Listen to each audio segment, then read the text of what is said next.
Document. Part 2. Marcus couldn't sleep that night. The metallic objects he had found under Aaliyah's seat sat on his kitchen table, wrapped in the same dark cloth he'd discovered them in. He stared at the bundle, unsure of what to do next. His mind kept replaying the image of Aaliyah's tear-streaked face and the way she always seemed so distant, as if carrying a weight far too heavy for someone her age. Finally, unable to resist his curiosity any longer, Marcus unwrapped the bundle again. The strange objects gleamed faintly in the dim light of his apartment. They were cold to the touch, yet they gave off an odd energy that made his fingertips tingle. Each piece was unique.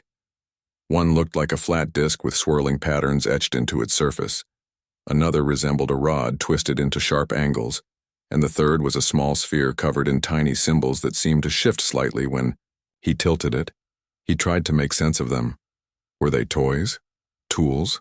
Art pieces? Nothing about their design suggested they belonged to anything ordinary. The symbols carved into the metal weren't like any language Marcus had ever seen. They weren't English letters or numbers, nor did they resemble hieroglyphs or Chinese characters. It was as if they came from somewhere else. Determined to find answers, Marcus grabbed his laptop and opened a search engine. He typed in strange alien artifacts and clicked through pages of results. Most of what he found was nonsense. Conspiracy theories, blurry photos of supposed UFO sightings, and fan art inspired by science fiction movies. Frustrated but not ready to give up, he tried searching for the specific symbols instead. Using his phone, he snapped pictures of the markings and uploaded them online, hoping someone might recognize them.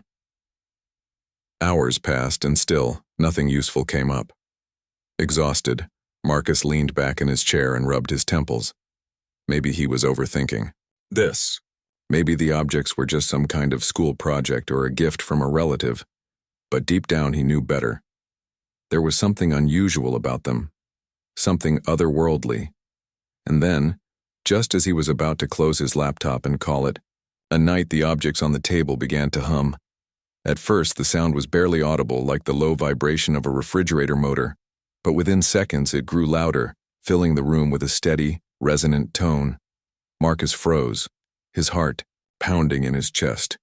He reached out cautiously, expecting the noise to stop if he touched the objects, but instead, the humming intensified. Suddenly, the largest object, the flat disc, emitted a bright flash of light, forcing Marcus to shield his eyes.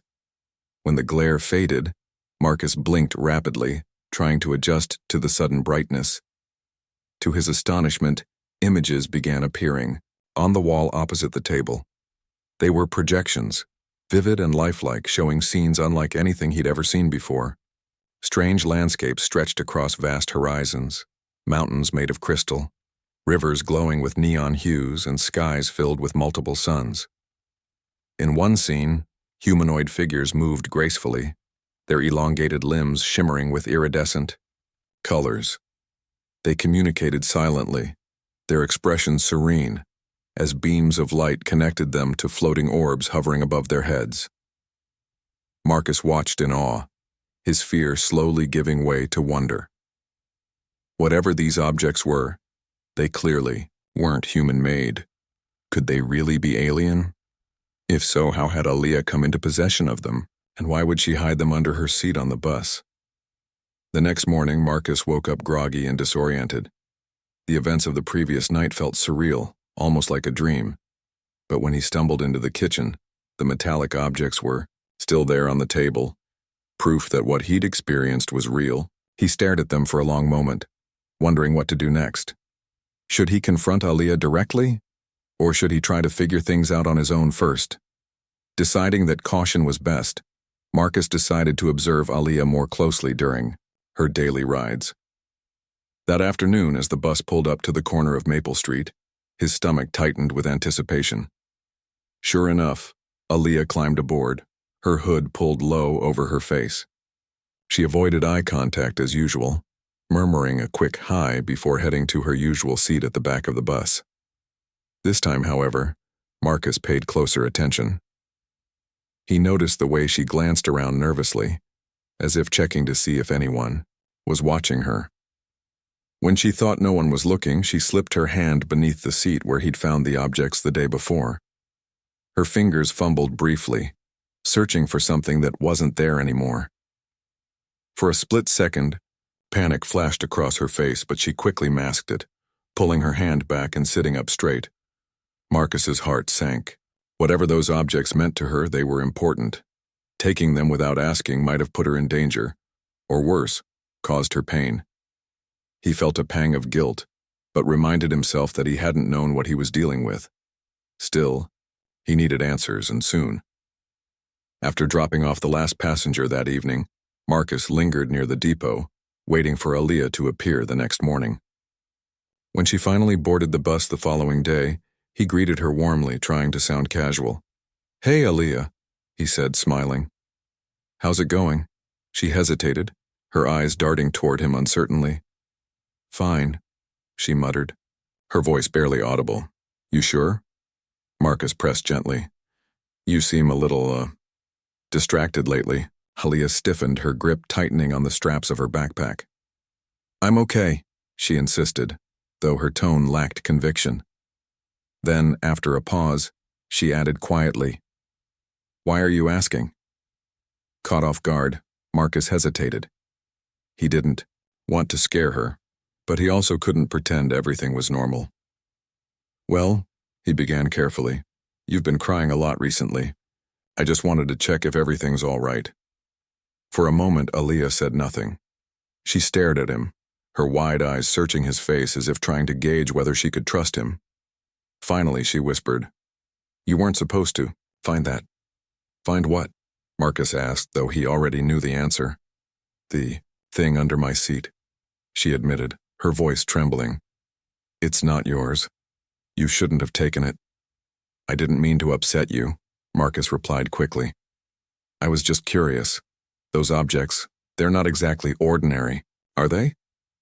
Aaliyah shook her head, tears welling up in her eyes again. "No, they're not," she said softly. "And now you've made everything worse." Before Marcus could respond, she turned away, burying her face in her hands. Her shoulders shook as silent sobs racked her body. Feeling helpless, Marcus debated whether to press her for more information or let her calm down first. Ultimately, he chose the latter, knowing that pushing too hard might only make things worse. As the bus continued along its route, Marcus wrestled with conflicting emotions. On one hand, he felt guilty for upsetting Aaliyah. On the other, he couldn't ignore the nagging suspicion that she was involved in something far bigger than either of them realized.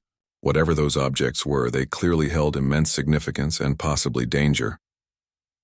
That evening, after finishing his shift, Marcus went home and placed the objects back on the kitchen table. He stared at them, wondering what secrets they still held. One thing was certain. He couldn't keep them hidden forever. Sooner or later, Aaliyah would demand them back. Or worse, someone else might come looking for them. Little did Marcus know, that moment was closer than he thought. As he sat there lost in thought, a knock sounded at his door. Startled, he stood up and approached the entrance cautiously. Peering through the peephole, he saw two men standing outside, dressed in dark suits and sunglasses despite the late hour. Their presence sent a chill down his spine. Swallowing hard, Marcus took a deep breath and opened the door just a crack. "Can I help you?" he asked, his voice steady but wary.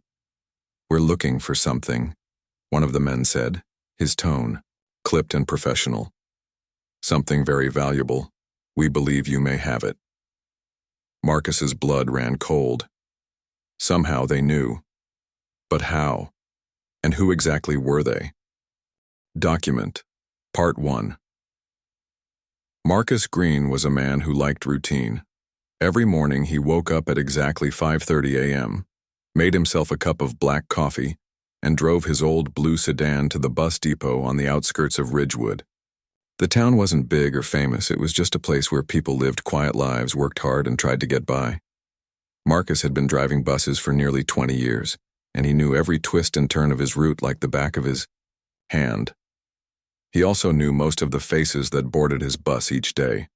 There were regulars, of course. Mr. Peterson always sat near the front with his briefcase and newspaper. Mrs. Dawson carried her reusable shopping bags filled with groceries 3 times a week. And then there were the kids, loud, energetic, and sometimes messy. But one passenger stood out more than the others lately. Her name was Aaliyah Johnson, and she was different from the rest. Aaliyah was about 12 years old, with dark brown skin and curly hair tied into braids. She usually got on the bus at the corner of Maple Street right after the stop near the park. She never said much, not even good morning or thank you, when Marcus greeted her like he did with everyone else. Instead, she walked quietly to the back of the bus, found a seat by herself, and stared out the window. Sometimes she pulled out a notebook and doodled absent-mindedly. Other times she just sat there, her small hands clutching the straps of her backpack tightly. What caught Marcus's attention, though, wasn't her silence, it was the tears. Almost every single day, Aaliyah cried. Not loud sobs that drew attention, but soft, silent tears that slipped down her cheeks without warning. At first, Marcus thought maybe she was having a tough time at school. Kids could be cruel, especially to someone as shy as Aaliyah seemed to be. Maybe she was being teased or bullied. Or perhaps something was going on at home. Whatever it was, it clearly weighed heavily on her. But over time, Marcus started noticing little things that didn't quite add up. For one, Aaliyah never looked sick or tired like someone dealing with family problems might. Her clothes were clean, her hair neatly done. She carried herself with a kind of dignity that suggested she came from a loving household. So why did she cry so often? And why did she always sit in the same spot, at the very back of the bus, close to the emergency exit? One rainy Tuesday afternoon, Marcus decided to pay closer attention. The weather had turned gloomy and fewer passengers were riding the bus than usual. Aaliyah climbed aboard, her hood pulled low over her face to shield herself from the rain. As she passed Marcus, he gave her a warm smile and said, "Hey there, Aaliyah. How's it going today?" She glanced up briefly, her eyes meeting his, for just a second before she mumbled, "Fine," and hurried to her usual seat. Marcus watched her go, frowning slightly.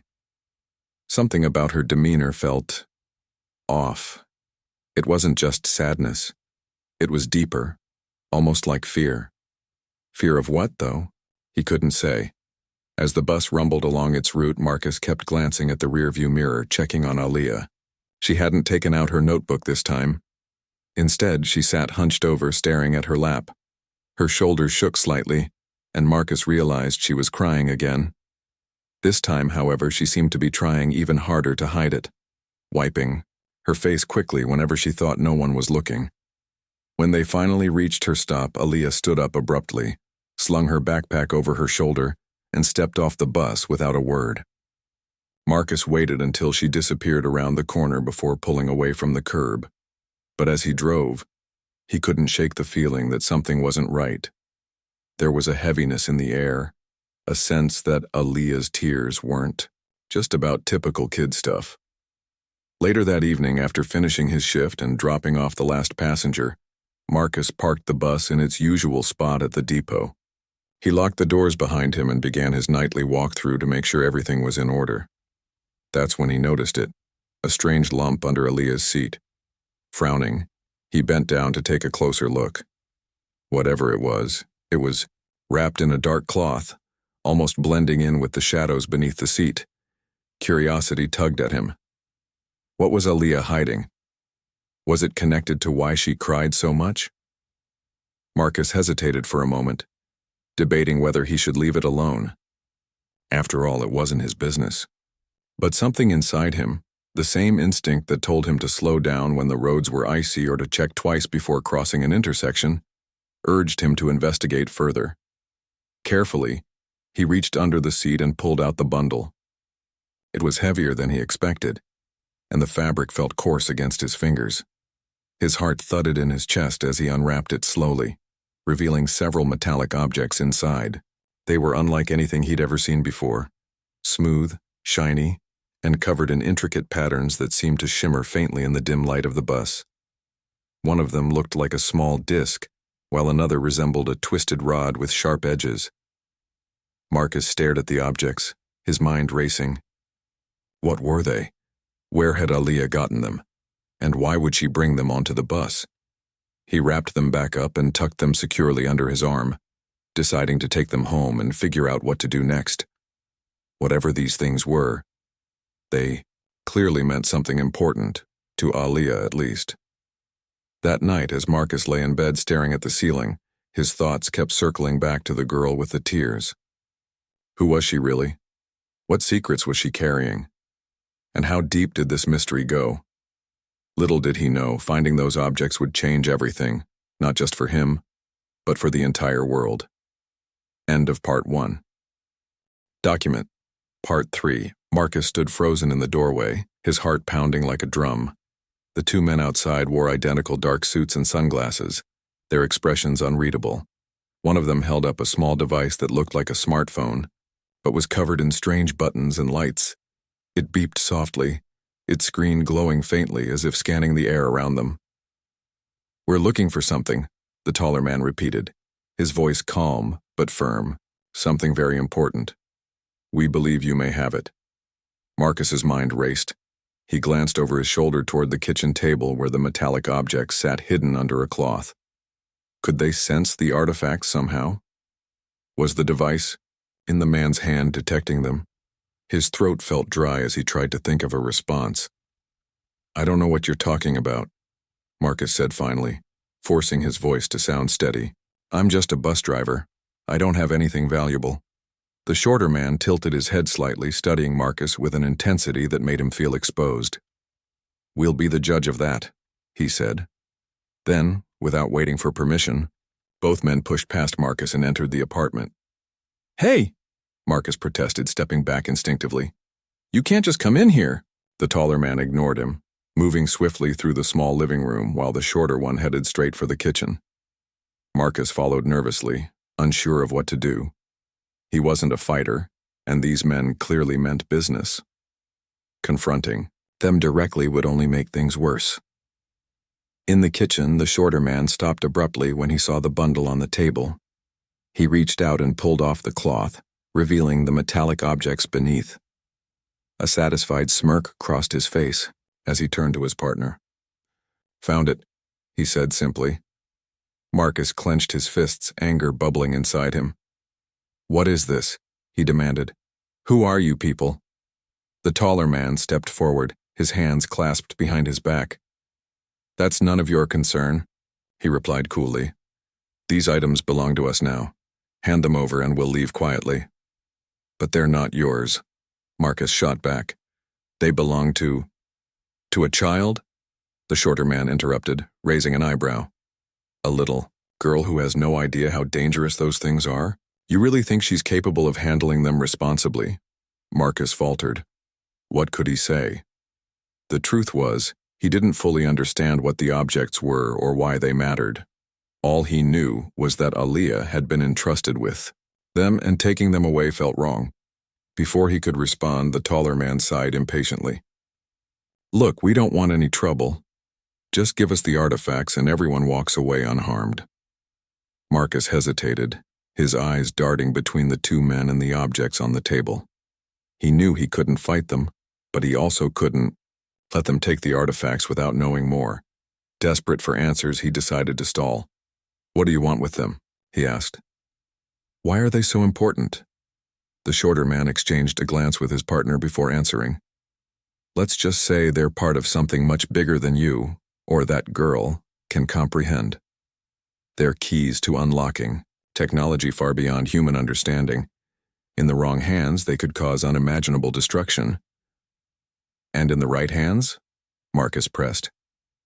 "In the right hands," the taller man said smoothly, "they could ensure humanity's survival or its downfall." Marcus frowned, his stomach twisting with unease. Something about their explanation didn't sit right. If they truly cared about protecting humanity, why were they acting so aggressively? And why did they seem so eager to take the artifacts? By force? "You're lying," Marcus said suddenly, surprising even himself. "If you really wanted to help, you wouldn't be threatening me. You'd explain everything properly." The two men stiffened, their expressions hardening. For a moment, Marcus thought they might lash out, but instead the taller man simply shook his head. "You're wasting time," he said coldly. "Hand over the artifacts or we'll take them ourselves." Realizing there was no way to reason with them, Marcus made a split-second decision. As the shorter man reached for the objects, Marcus lunged forward, grabbing the bundle and shoving it into his jacket pocket. Before either man could react, he bolted out the door, slamming it shut behind him. He ran down the hallway, his legs pumping furiously as adrenaline coursed through his veins. Behind him, he heard shouts and heavy footsteps pounding after him. He didn't dare look back. All he could focus on was getting away. Reaching the stairwell, he took the steps two at a time, his breath coming in ragged gasps. When he burst out onto the street, the cool night air hit him like a slap. He glanced around wildly, searching for somewhere to hide. Spotting an alleyway nearby, he ducked into it, pressing himself against the wall as he tried to catch his breath. The sound of footsteps echoed in the distance, growing louder as the men closed in. Thinking quickly, Marcus pulled out his phone and dialed Aaliyah's number. He didn't know her number by heart, but he remembered seeing it listed in the school directory during one of his routine checks. After a few rings, a soft voice answered. "Hello? Aaliyah," Marcus whispered urgently. "It's Mr. Green, the bus driver. I need your help." There was a pause on the other end. "What's wrong?" she asked, her tone wary. "They found me," Marcus said. "The men who are after the objects. They know I have them and they're coming for me. You need to tell me what to do." Another pause, longer this time. Finally, Aaliyah spoke, her voice trembling but resolute. "Meet me at the old library on 5th Street. Go there now and don't stop until you get there. I'll explain everything when I see you." Without waiting for a response, she hung up.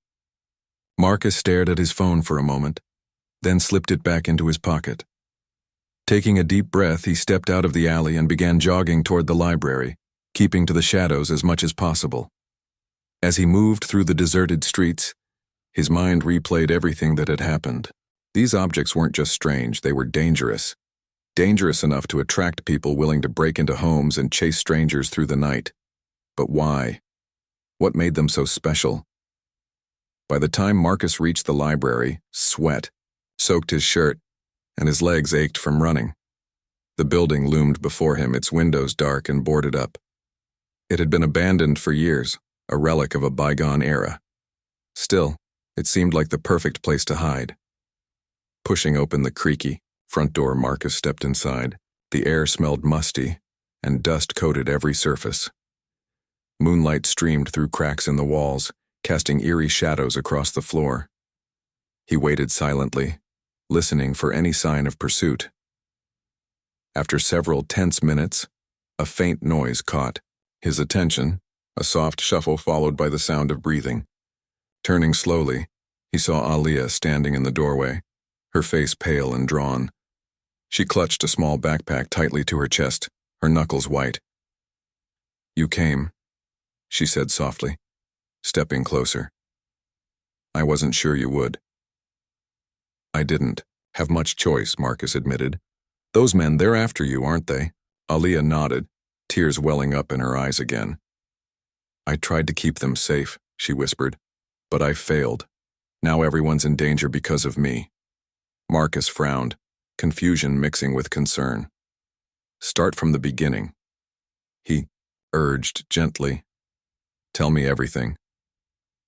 Taking a shaky breath, Aaliyah began to speak. Her words spilled out in a rush, tumbling over each other as she revealed the truth. Her mother, Elena, had been part of a top-secret research team exploring advanced alien technology. During one mission, they encountered a benevolent species called the Veilith, who shared knowledge and tools designed to protect humanity from potential threats. But Elena had grown disillusioned with the project. She believed the government intended to weaponize the technology rather than use it for good. So she stole several key artifacts, including the ones Marcus now carried, and went into hiding. Before disappearing completely, she entrusted Aaliyah with safeguarding the relics, knowing they could fall into the wrong hands. Now, years later, shadowy organizations were hunting for the artifacts. Some sought to exploit their power, while others aimed to destroy them entirely. Either outcome would spell disaster for humanity. So that's why you've been crying, Marcus said quietly, piecing it all together. You're scared, not just for yourself, but for everyone else too. Aaliyah nodded, wiping her tears with the back of her hand. I don't know what to do, she confessed. I'm just a kid. How am I supposed to handle something like this? Marcus placed a reassuring hand on her shoulder. You're not alone anymore, he said firmly. We'll figure it out together. For the first time since he'd met her, Aaliyah smiled. A small, hesitant smile, but a smile nonetheless. Together they huddled in the dim light of the old library, planning their next move. Outside, the world remained oblivious to the storm, brewing on the horizon. But inside, two unlikely allies prepared to face whatever challenges lay ahead. Document. Part 5. The days that followed felt strange to Marcus. Life in Ridgewood carried on as usual. The streets buzzed with the hum of cars, neighbors waved hello, and kids played outside after school.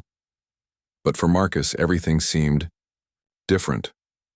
Every time he drove his bus down Maple Street, he couldn't help but glance at the corner where Aaliyah used to board. The seat she always sat in remained empty, a silent reminder of the extraordinary events that had unfolded. Still, Marcus tried to focus on the routine. He woke up early, drank his coffee, and greeted passengers with the same warm smile he'd worn for years. Yet beneath the surface, his mind was restless. He thought about Aaliyah often, where she was, what she was learning, whether she was safe. Sometimes, late at night, he would stare out the window at the stars, wondering if she was looking at them too. One evening, as Marcus sat alone in his apartment flipping through TV channels, there was a knock at the door. His heart skipped a beat. Who could it be? The men in suits hadn't returned since that night at the library, but their presence still lingered in his mind like a shadow. Steeling himself, he walked to the door and opened it cautiously.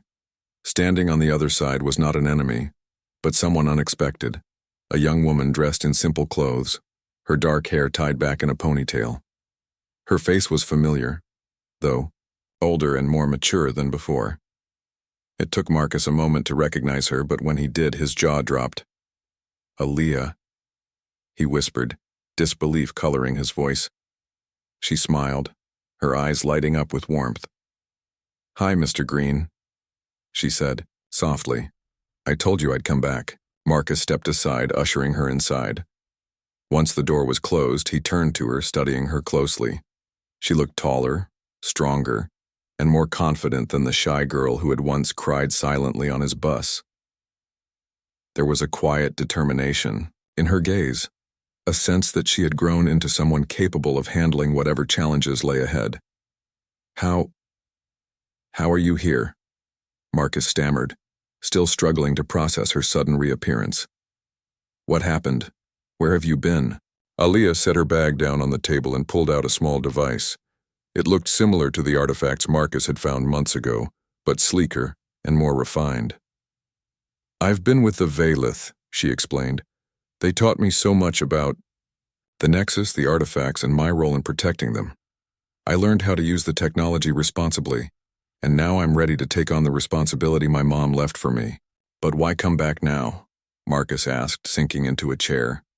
Isn't it dangerous for you here? It is, Aaliyah admitted. But the threat hasn't gone away. Those men in suits, they're part of a larger organization trying to exploit the Nexus. If they succeed, it won't just affect Earth.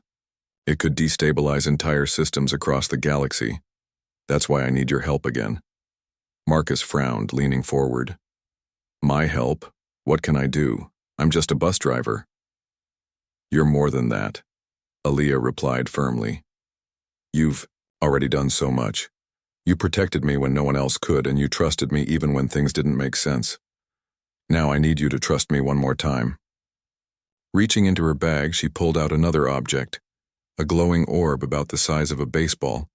Its surface shimmered with intricate patterns, pulsing faintly as if alive. This is a beacon, she explained. It connects directly to the Nexus. If we activate it, we can draw the attention of anyone searching for the artifacts. We'll lure them into a trap, giving us a chance to stop them once and for all. Marcus stared at the orb, uncertainty flickering across his face. And then what? What happens after we catch them? Then we seal the Nexus permanently, Aaliyah said.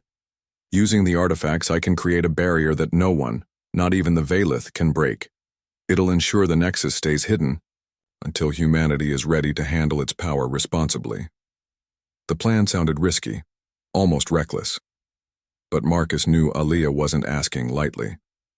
She had spent months preparing for this moment, and she believed deeply in what needed to be done. Taking a deep breath, he nodded slowly. "All right," he said.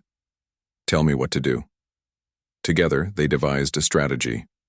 Using Marcus's knowledge of the town and his daily bus route, they identified an abandoned factory on the outskirts of Ridgewood as the perfect location for the trap.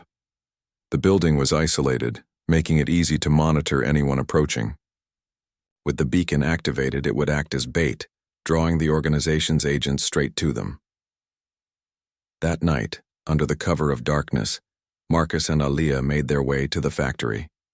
The air was cool and crisp, carrying the scent of damp leaves and rusted metal.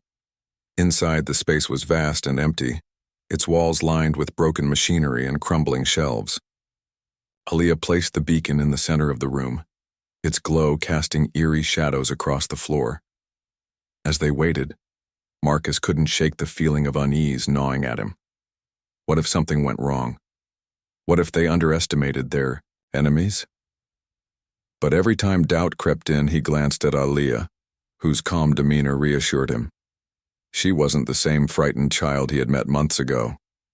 She was a leader now, poised and resolute. Hours passed in tense silence. Just as dawn began to break, the sound of engines rumbled in the distance.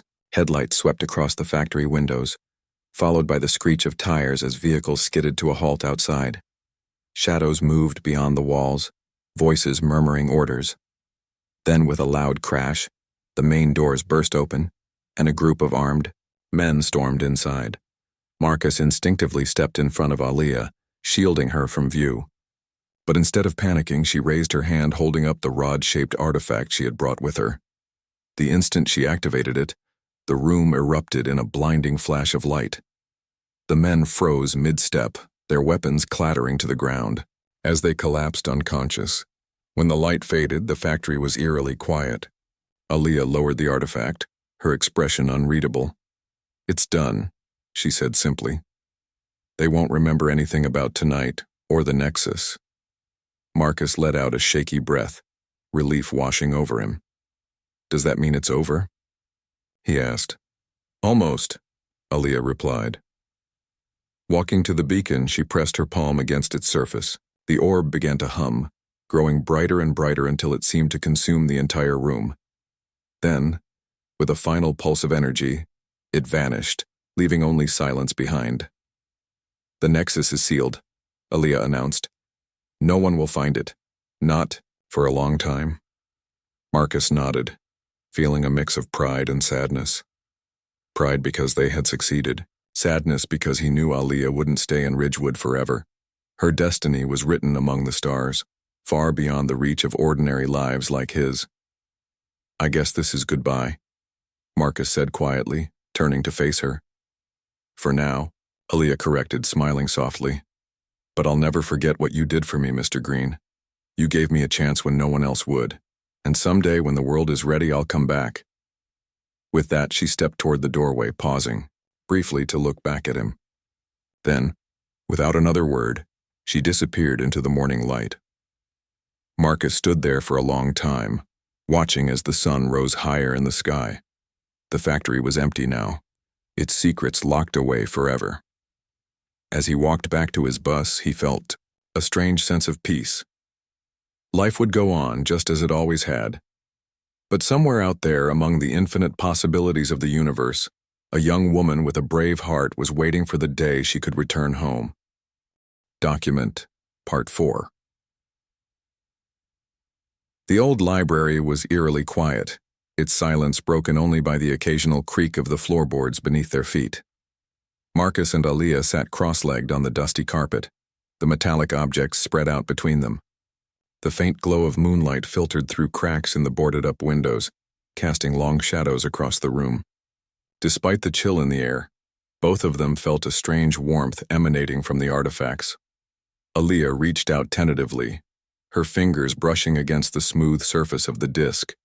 It hummed softly under her touch, responding to her presence, as if it recognized her. She closed her eyes for a moment, breathing deeply before opening them again. "These aren't just tools," she said softly. "They're alive, in a way. They can communicate." Marcus raised an eyebrow, skeptical, but intrigued. "Communicate?" he asked. "Like how?"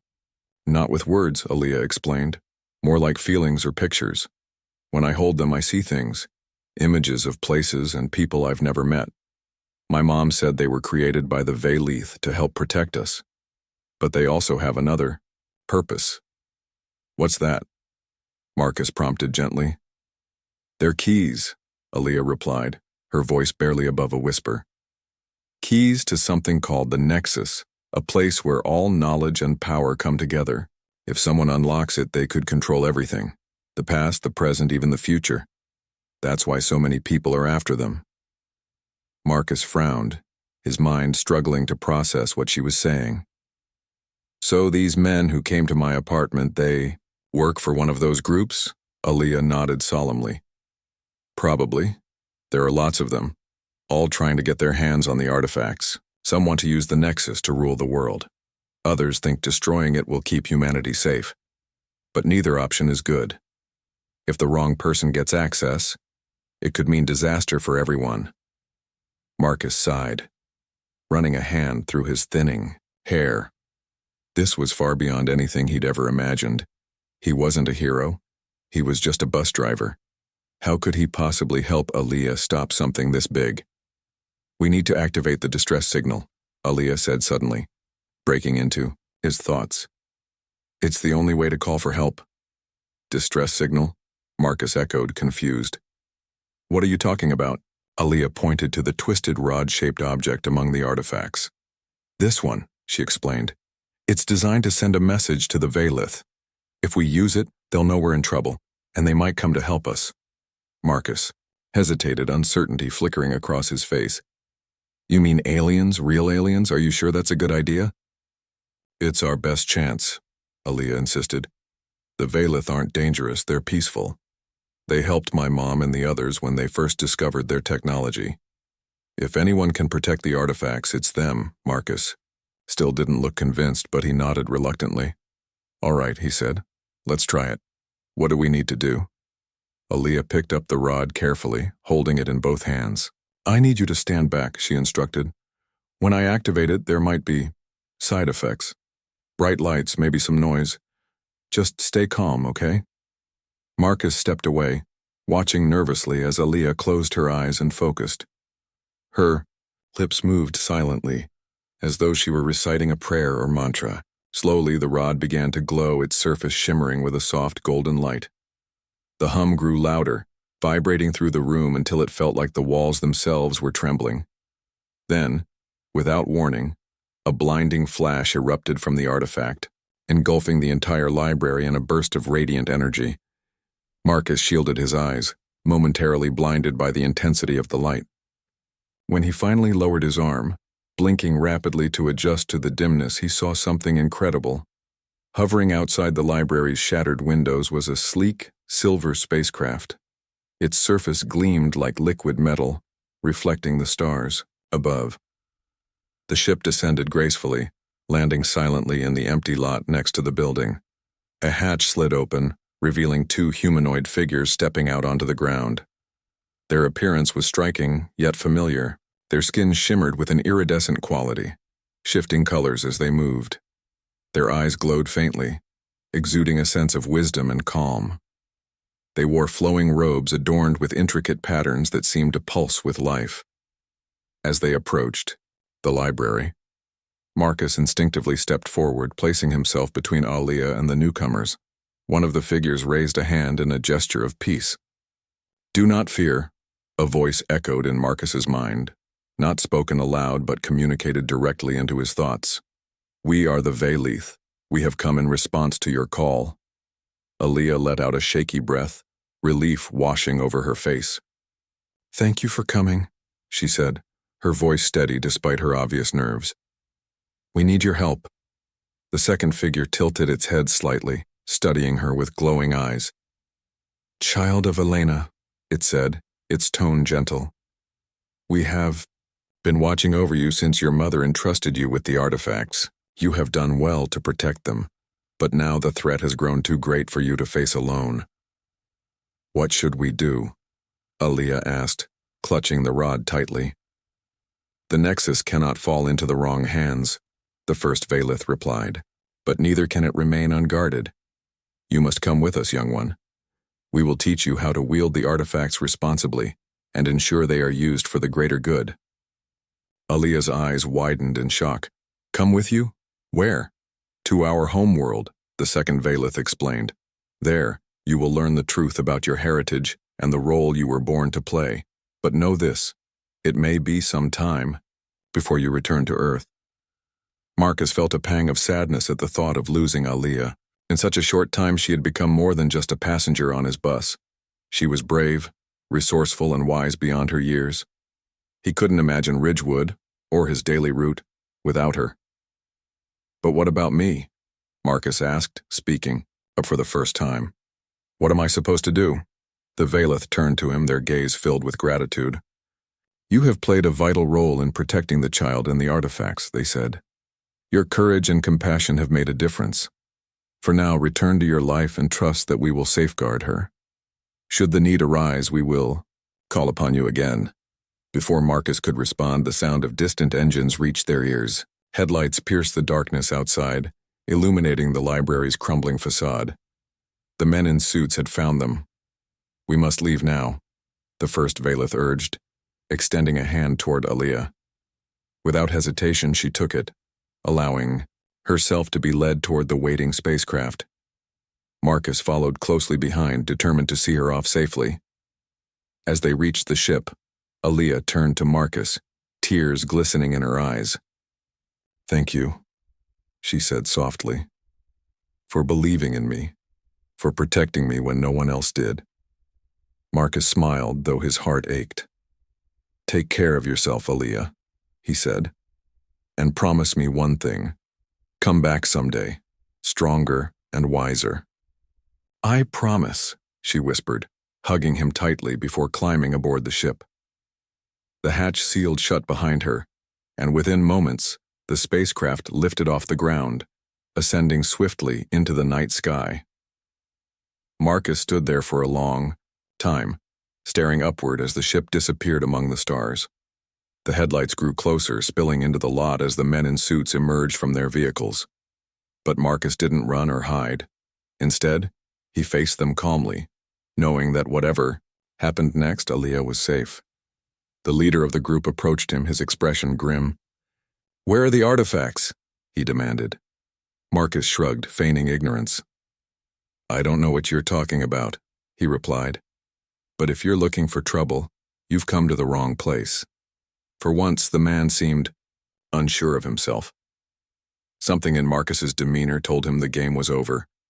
Without another word, the group retreated to their cars and drove away, leaving Marcus alone in the quiet night. As he walked back to his apartment, Marcus couldn't shake the feeling that his life would never be the same. He had glimpsed a world beyond imagination, a world of wonder and danger, of secrets hidden among the stars. And though Aaliyah was gone, he knew deep down that their paths would cross again someday. Because somewhere out there, among the infinite possibilities of the universe, a little girl with a big responsibility was learning how to change the world.